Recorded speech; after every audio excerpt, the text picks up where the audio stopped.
Tens of thousands of Russians are trying to return home after Moscow suspended all flights to Egypt, a top tourist destination for millions. Evidence is growing that a bomb brought down a Russian plane over the Sinai, killing all 224 people on board. This is not good news, and that's why the Russian authorities were rather dragging their feet into recognizing that this was or could very much be a terrorist bomb attack.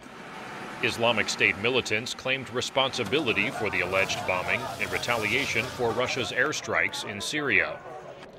But Russian analysts say Moscow is not likely to scale down its air support for the Syrian army.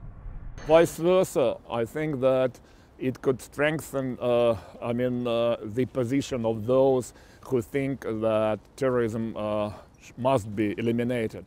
Russian President Vladimir Putin has vowed to protect all Russians in conflict regions and not put troops into combat in Syria.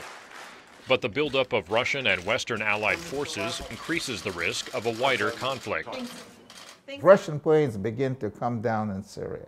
If the Russian base is attacked by the Syrian opposition, Moscow will yell foul play and say it's all the Americans, and they'll say they're American Spetsnaz attacking our base.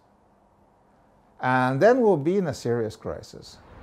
While opinion has grown more divided, most Russians support the Syria campaign and the Kremlin line that they are fighting terrorists, not the opposition.